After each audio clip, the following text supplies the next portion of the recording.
All right. So we're still here in Fort Myers. As you can see, I haven't changed clothes, and my mom still looks beat up. But we're here with our cousin who drove how far? 268 miles, I think it was. To come visit his older cousin. Right? Right. Oh, okay. Yes, that's right. So right, you're 1 year older? Let's see, April. Anyway, we're gonna go with a year.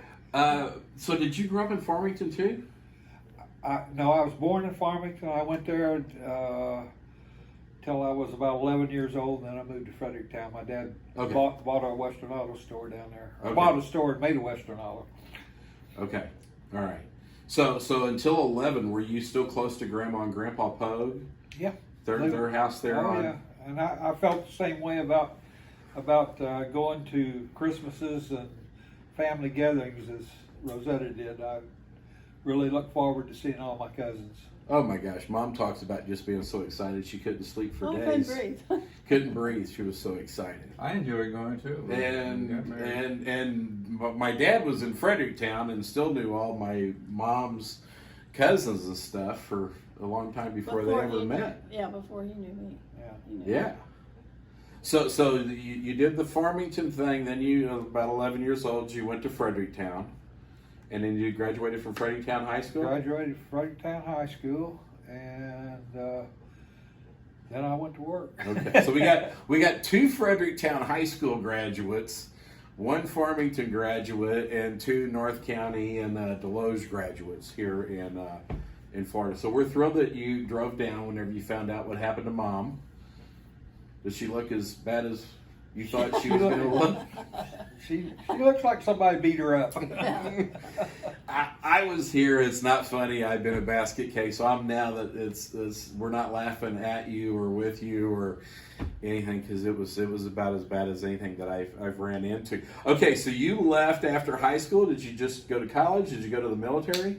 I went into the Army National Guard. Okay. And I scored real high on my entrance exam, so when I got through with all my basic training and everything, they called me in one day and said, "You're going to Officer Candidate School." And I said, "Well, I can't take off from work to do that."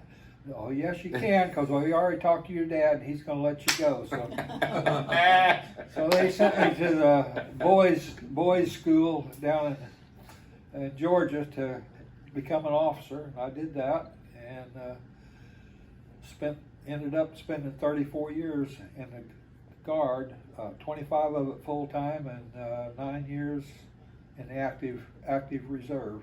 So you went from like being an enlisted man to an officer, where I don't think you can do that anymore. You got to go to college before you can become an officer. Well, there's still an officer candidate school. Is there? Okay. Yeah. And I never went into the military. I thought about going in, but I never did.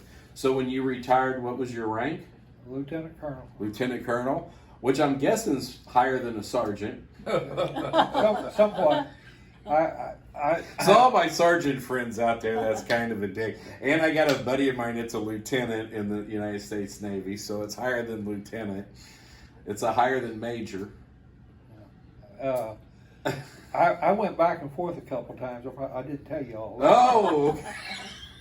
When I came, one of the times that I came back to Florida, I went back and forth between Missouri and Florida a couple times. One of the times I went back to Florida, I could not find a position. There wasn't an opening, and I resigned my commission and went back enlisted. I had been an E6, a staff sergeant, before, so that's what I had to go back to. I was a major at the time. Okay. And later I got back on active duty with the Guard, a full-time position, and became a gunnery sergeant in the artillery, which I knew a lot about artillery, 30-something years in the artillery. Oh. So one day they called me up. Well, they kept calling me to do something that nobody else knew how to do. And finally, the operations officer of the battalion I was in stopped one day, and he said, we were on active duty. He said, how do you know how to do all this stuff? And I said, well, the battalion commander didn't tell you? He said, well, does he know? I said, yes, sir. Well, he's the one that sent you to get me. And I said, well, he and I were battery commanders together. He had one of the batteries, and I had another one of the batteries at one time. We were both captains. And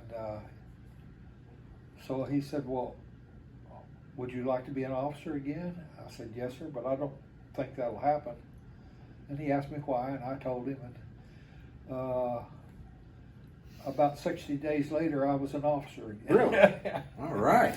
So, Well, and I guess, and again, when I do these, I don't really know what I'm going to talk about, but obviously what's going on in our Ukraine, and most of the bombing, I guess, is artillery, right?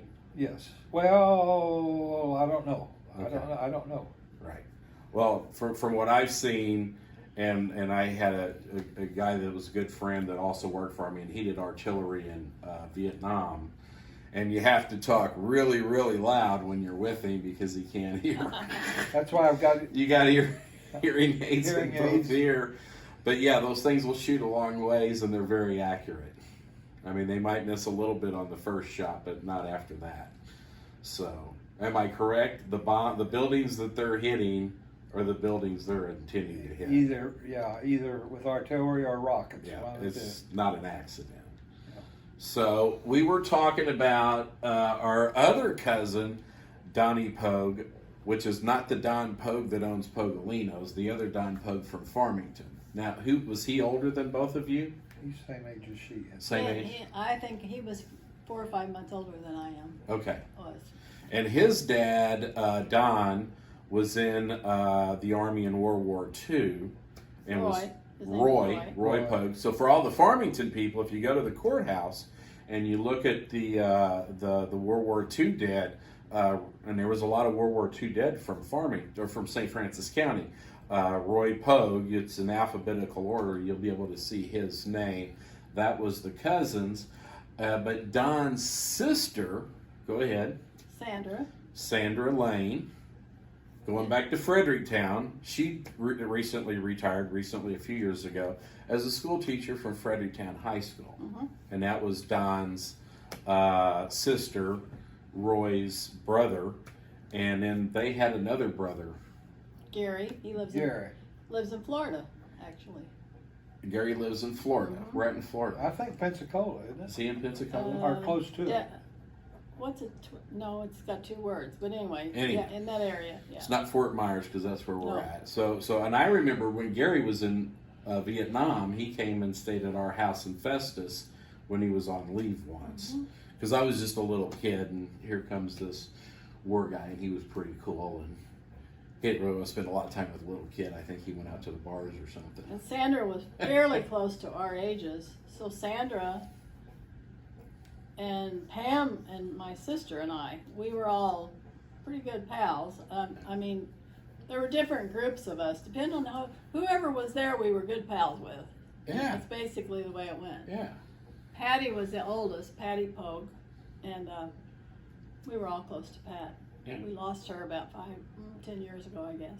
Patty Hampton. Pat Hampton. So everybody knows Rick Hampton and Tom Hampton, again in the Farmington area. And they named a wing of the First Baptist Church, the Pat Hampton. Okay, so there we go, the Oh, First I didn't Baptist know- Church I people didn't- there. I didn't know that. Which is where you guys got married, was at First Baptist Church. Your dad was also in the Army. Air Force. What was it, the Air Force? It was the Army Air Force when he joined. When he joined, When okay. he joined, yeah. And is that why you went in? What was the Army Air Force? So you didn't become a pilot or anything? Oh, like no, he did. no. But you were still in the Army. I was like he still in the was. Army, You didn't yeah. go to the Navy or any of that No, other stuff. no. And your dad was in World War II. He was a bomber pilot in World War II, flew B-17s and B-24s. He flew 33 missions. One of the guys that was a mechanic on the air base that he was at came home before Dad did and told my grandpa Ben Lewis from Farmington, that he watched Dad come home every time that he went out on a mission, and he said his plane was shot to pieces just almost every time that he went out. It came back with just holes and tatters, and he didn't know how he flew it sometimes. Yeah, so I remember your dad telling me all the different stories, and like literally, I guess they took like duct tape and put it over the holes if it didn't hit a gas tank or the cables. Yeah. I don't think they had duct tape back there. Well, yeah, but something, yeah. I think he called it something in spit, but it was kind of amazing. I remember being in your dad's study whenever I was down here in Florida years ago, and he had the pictures of the entire crew, which was not just the guys that were on the plane. It was all the guys that were doing all the stuff, and talked about the tail gunners and the all the different stuff. The Flying Fortress. So there was a lot of men on those planes. Yeah, there were 10 men. 10. Yeah. And just because, again, I never know how these are going to go. Your dad wrote a book, and the name of the book was Angel on My Wing, and none of the family knew what that was all about until we read the book, I guess. But what we found out was that before my dad went over, on his way overseas, he stopped at Arkansas City, Kansas, and his grandmother, my great-grandmother, was in a hospital, and they were expecting her to die. She was on the deathbed, and he went to see her, got to see her, and took off and went on overseas.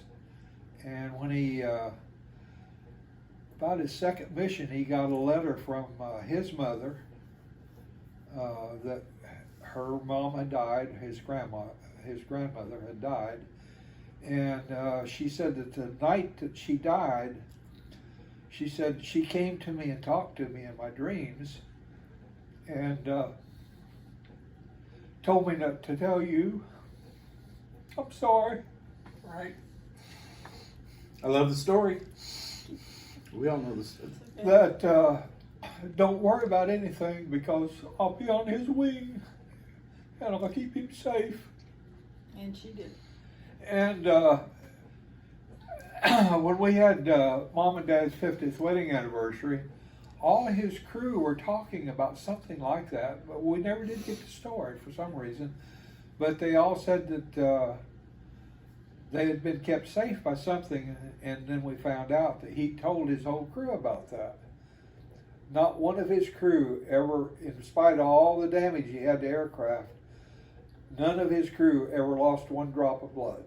Nobody was ever injured.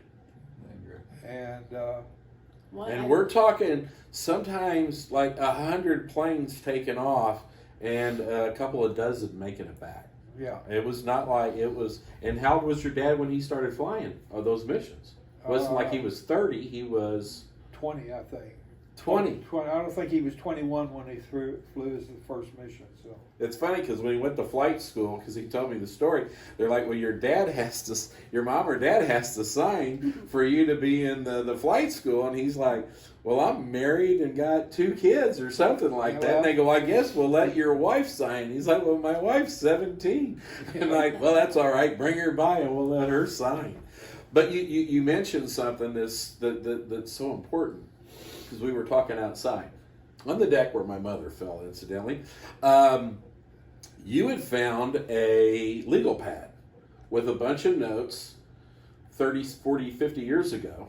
this was in, let's see, it would have been about 67 or 68. Okay, so you were going through your dad's desk with your mom's permission looking for something. You stumbled across a bunch of notes from your dad in 1968 about the book that he would write somewhere around 2000. Eventually, yeah. So someone had come into where he was working, and they got to they had been on bombers in World War II also, and they started talking about one of the missions that they were on, and remembered a lot of detail, and he couldn't believe how much detail that this guy was saying. So he decided he'd sit down and try to write about one mission and see how much he could remember in detail. And he'd end up writing 8 missions out on legal paper, and it was about, I don't know, 12 or 15 pages. And I read that, and it was so interesting, and he never talked about it. So I got in my car and I drove down to where he was working, and I went in and I tried to talk to him about it, and he really got upset with me that I had read that. He didn't want me to read that. He didn't want anybody to read that. That was personal. But it was like 30 something years later, finally my oldest sister finally got him to talk about it and then write a book. So we bought the book. Linda, myself, and my son was visiting my brother and his family in Amsterdam. And I knew that we were going to go to Rotterdam. So I got the book with me. So I'm in Rotterdam. And I just personally wouldn't even turn the pages. So we're on the train. We're on the way to Rotterdam. And I turned the page of the book. And it's like, Rotterdam. The Germans knew we were coming.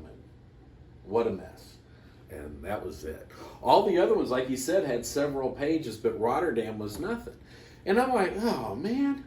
So anyway, I just took the book, didn't pay that much attention to it. We got back to the United States and literally got home, and I still got your dad's phone on my phone right there. And I called your dad, and I'm like, hey, Dick, we just got back from Rotterdam. And I was reading your book, and in the book, it just said, Rotterdam, the Germans knew that we were coming, or the Nazis, whatever. What a mess. Now, this was whatever, 2010. I don't know. I'm kind of, again, I don't never know what I'm going to talk about, but something like that. Your dad started crying uncontrollably. And it was just like, and you all know it's hard for me to stay silent for like 4 or 5 minutes. But there's nothing you can say whenever a family hero. And he was absolute basket case. And then I had to wait for him to get his composure. And he's, Chris, they took out all the bomb racks and they filled it full of soldiers. And it was all the paratroopers. And they had hundreds of B-17s, whatever it was, filled with soldiers. And the Germans had broken the code. They actually made a John Wayne movie out of it where they had the little clickers. They gave these guys little clickers. And the guys that jumped out of the plane, the Germans were waiting for them. They shot off the flares. And tens of thousands of 20-year-olds were killed before they hit the ground. Yep. The ones that hit the ground were impaled with wooden spikes and all kinds of stuff. And then, your dad's just crying. I'm crying. The dog's crying because he sees me crying. It was just, but war, which is, we're seeing that stuff going on right now, and it's just no fun, and it stays with you forever. It never, ever, ever goes away. So I appreciate your service. You still go back and forth between Farmington and Fredericktown in Florida. And, I knew that you were down here. I'd never been to your house or anything, so I don't know exactly where it was at.